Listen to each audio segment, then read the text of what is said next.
Delhi university के CSS portal का phase 2 open हो चुका है एंड उसके बाद सबसे बड़ा सवाल आ रहा है बच्चों के बीच में कि प्रेफरेंस लिस्ट कैसे बनाएं।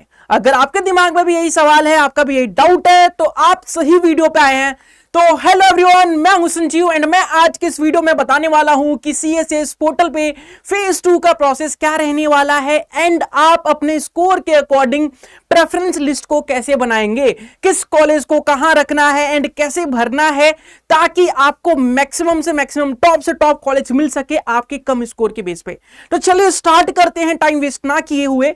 एंड सबसे ज्यादा इंपॉर्टेंट वीडियो है ये, स्टेप बाय स्टेप सारे प्रोसेस बताने वाला हूं, तो एंड तक जरूर से देखना, काफी इंपॉर्टेंट है एंड अपने दोस्तों के साथ शेयर भी करना। तो बात करते हैं फेज 2 की रजिस्ट्रेशन की। तो आपको पता है कि कल हमारे पास डेट आई थी कि फेज 2 का जो रजिस्ट्रेशन होने वाला है वो 3 जुलाई से 11 जुलाई के बीच में होने वाला है। मतलब कि 3 जुलाई आज के दिन से स्टार्ट हो जाएगा एंड 11 जुलाई तक आप रजिस्ट्रेशन के प्रोसेस को, प्रेफरेंस फिलिंग के प्रोसेस को, सब्जेक्ट मैपिंग के प्रोसेस को आगे बढ़ा सकते हैं, अपने सब्जेक्ट को लॉक कर सकते हैं। नहीं करेंगे तो ऑटो लॉक हो सकता है। तो इसलिए सबसे पहले स्टेप जानना काफी जरूरी हो जाता है। तो अगर मैं बात करूं कि फेज 2 में सबसे पहला स्टेप क्या होता है, तो मेरे दोस्त फेज 1 में आप लोगों ने अपना रजिस्ट्रेशन किया था सीएसएस पोर्टल के ऊपर, जिसमें आप लोगों ने किया क्या था, अपना रजिस्ट्रेशन किया था, नाम डाला था, डेट ऑफ बर्थ डाला था एंड डॉक्यूमेंट्स वगैरह अपलोड किए थे। तो इसमें जो सबसे पहला स्टेप होने वाला है हमारा वो रहने वाला है कि आप अपने डैशबोर्ड पे लॉग इन करिए। आपके पास रजिस्ट्रेशन आईडी होगी एंड पासवर्ड होगा, तो उससे आपको अपने डैशबोर्ड पे लॉग इन करना है। लॉग इन जैसे ही करोगे आपको वहां पे देखने को मिलेगा subject mapping and preference filling. तो सबसे पहले पहला स्टेप जैसे आप लॉग इन कर लोगे अपने डैशबोर्ड के ऊपर, देन आगे आपका जो दूसरा स्टेप होने वाला है वो सब्जेक्ट मैपिंग का होने वाला है। मतलब कि आप जो ग्रेजुएशन करना चाहते हैं वो किस स्ट्रीम से करना चाहते हैं, कौन सा प्रोग्राम करना चाहते हैं एंड कौन से सब्जेक्ट से करना चाहते हैं, सब्जेक्ट के अंदर भी कौन से सब्जेक्ट को टॉप पे रखना चाहते हैं। तो ये होता है हमारे पास सब्जेक्ट मैपिंग का। और सब्जेक्ट मैपिंग करते समय ध्यान रखिएगा कि जो सीवीटी में सब्जेक्ट लिया था आप लोगों ने, जो क्लास 12th में भरा था, उसके अकॉर्डिंग ही मैप करिएगा। नहीं तो कई बार जो होता है, कई कॉलेज के कई कोर्सेज में एलिजिबिलिटी क्राइटेरिया जो है फुलफिल नहीं होती, तो रिजेक्शन हो जाता है, वहां पे आपको एडमिशन नहीं मिलता। तो ये सारी चीजें ही आप लोग ध्यान रखेंगे।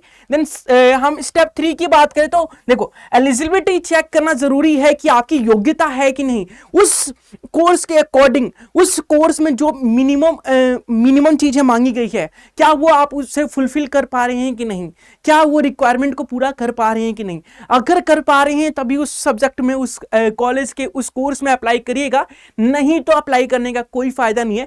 तो एलिजिबिलिटी जरूर से चेक करिएगा। देन स्टेप नंबर 4 की बात करते हैं। स्टेप नंबर 4 में होगा आपके पास प्रेफरेंस को भरने की, आपके पास प्रेफरेंस लिस्ट बनाने का ऑप्शन आएगा। तो मेरे दोस्त यही है सबसे मेन इस प्रोसेस का जो मेन पार्ट है। मतलब बोलते हैं ना कि हीरो, पूरे प्रोसेस का जो हीरो है यही है। यही डिसाइड करेगा कि आपको कॉलेज मिलने वाला है कि नहीं मिलने वाला एंड कौन सा कॉलेज का कौन सा कोर्स आपको मिलने वाला है। तो प्रेफरेंस बनाते समय टॉप पे कॉलेज, जो टॉप के कॉलेज है सबसे पहले भरिएगा, फिर बॉटम के, फिर मीडियम के, ऐसे कॉलेजेस को अरेंज करना होगा। मैं डिटेल में बताने वाला हूं, टेंशन लेने की कोई बात नहीं है। अगर मैं बात करूं, जैसे आप प्रेफरेंस को भर देंगे तो उसे लॉक कर दे, लॉक करने का ऑप्शन आएगा कि हाँ प्रेफरेंस को लॉक करना है, आपको लॉक कर दो। फिर आपको प्रेफरेंस भरते ही आपको कुछ रैंक्स दिखाई जाएगी कि उस प्रेफरेंस के अकॉर्डिंग, आपके स्कोर के अकॉर्डिंग आपका रैंक क्या बन रहा है। देन उसके बाद क्या करना है भाई, सबमिट कर देना है और सबमिट करते ही आपका ये जो प्रोसेस है वो कंप्लीट हो जाएगा।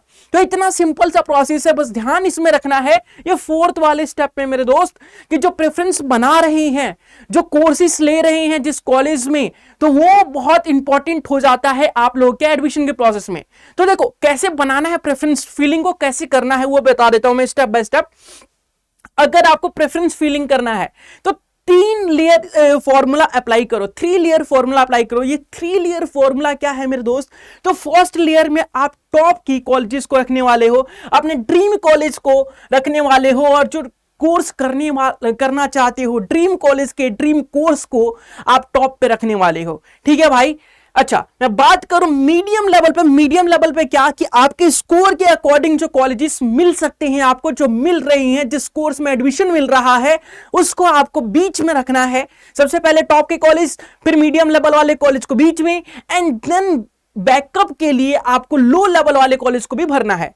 तो लो लेवल वाले कॉलेज को थर्ड लेयर में रखना है। एंड लो लेवल का जो कॉलेज है, मान लो कि वो ऑफ कैंपस का हो सकता है, इवनिंग कॉलेज हो सकता है, बट जो कोर्स होगा वो आपके अकॉर्डिंग होना चाहिए। कोर्स बेहतरीन हो। कॉलेज बेकार है कोई बात नहीं, लेकिन अगर उसमें बढ़िया सा कोर्स मिल रहा है तो आपको एडमिशन ले ही लेना चाहिए। तो ये 3 लेयर फॉर्मूला है। अगर ये 3 लेयर फॉर्मूला आप अप्लाई करते हैं अपने एडमिशन के प्रोसेस में, अपने फेज 2 के प्रोसेस में, तो आपको बेहतरीन से बेहतरीन आपके स्कोर के अकॉर्डिंग कॉलेज मिल जाएगा। फर्स्ट लेयर में अगर चांसेस है तो बहुत अच्छी बात है, टॉप के कॉलेजेस मिल जाते हैं तो बहुत अच्छी बात है। सेकंड लेयर क्या है, रियलिस्टिक व्यू देगा आपको, विजन देगा कि हाँ भाई तेरे स्कोर के अकॉर्डिंग ये कॉलेज मिल रहा है तो ले ले।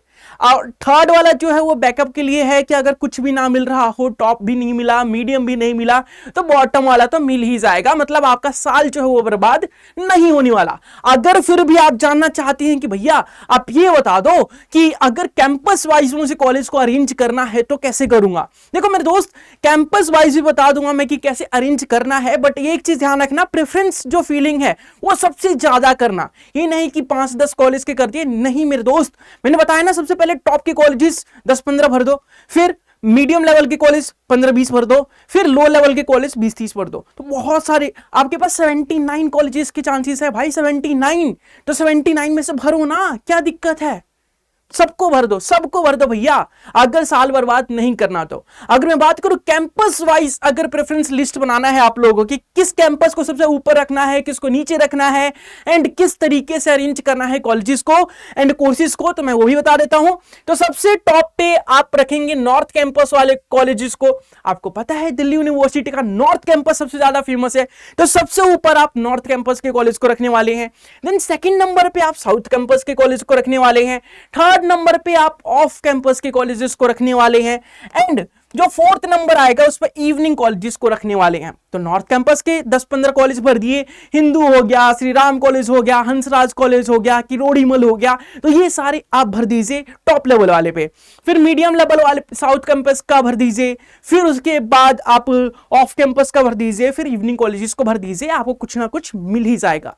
अगर फिर भी कोई दिक्कत परेशानी आ रही है मेरे भाई मेरे दोस्त, आपको चाहिए कि नहीं आपको स्टेप बाय स्टेप कोई गाइड करे, एक्सपर्ट आपके साथ रहे, आपकी प्रेफरेंस फीलिंग को, प्रेफरेंस लिस्ट को बनाने में मदद करे एंड एडमिशन प्रोसेस को स्मूथली बता दे, तो चलिए उसके लिए मैं आपको एक सॉल्यूशन बता देता हूं। हमारा जो सारथी बैच है, अगर आप उसमें इनरोल करते हैं तो आपके सारे सॉल्यूशन मिल जाएंगे। देखो यहां पे जाना है आपको, यहां पे आप अड्डा 24/7 जैसे ही सर्च करोगे, यहां पे पहली जो लिंक आएगा आपके पास, पहली साइड आएगी, यहां पे ऑल कोर्सेज पे जाना। एंड ऑल कोर्सेज पे जैसे ही आप जाओगे, यहां पे UG and PG entrance exams आना, फिर सीयूटी काउंसलिंग पे जाना। जैसे सीयूटी काउंसलिंग पे जाओगे, यहां पे 2 बैचेस देखने को मिलेंगे, आप सारथी प्राइम या सारथी। अगर आप सारथी प्राइम में इनरोल करते हो तो आपको 1-to-1 काउंसलिंग दी जाएगी, एक्सपर्ट द्वारा बताया जाएगा कि आपके स्कोर के अकॉर्डिंग कौन सा कॉलेज बेस्ट है, एंड हर एक स्टेप पे गाइड किया जाएगा। अगर आप सारथी में इनरोल करते हो तो आपको रिकॉर्डेड फॉर्मेट में सारी चीजें समझाई जाएगी। मान लो आप सारथी प्राइम में इनरोल करना चाहते हो, तो देन क्या करना होगा, आप यहां पे जाना, बाय नाउ पे क्लिक करना। अगर आपको मैक्सिमम से मैक्सिमम डिस्काउंट चाहिए मेरे भाई, तो आप क्या करोगे, यहां पे एक कूपन कोड यूज करना जिसका नाम है SS लाइव। तो जैसे ही आप SS live coupon code use करोगे एंड अप्लाई कर दोगे, तो आपको यहां पे मैक्सिमम से मैक्सिमम डिस्काउंट देखने को मिल सकता है। तो अगर आप अपने ड्रीम को पूरा करना चाहते हो, ड्रीम यूनिवर्सिटी में जाना चाहते हो, ड्रीम कॉलेज में जाना चाहते हो, तो जल्दी जाओ, इनरोल करो और अपने सपनों की उड़ान को पूरा करो। ठीक।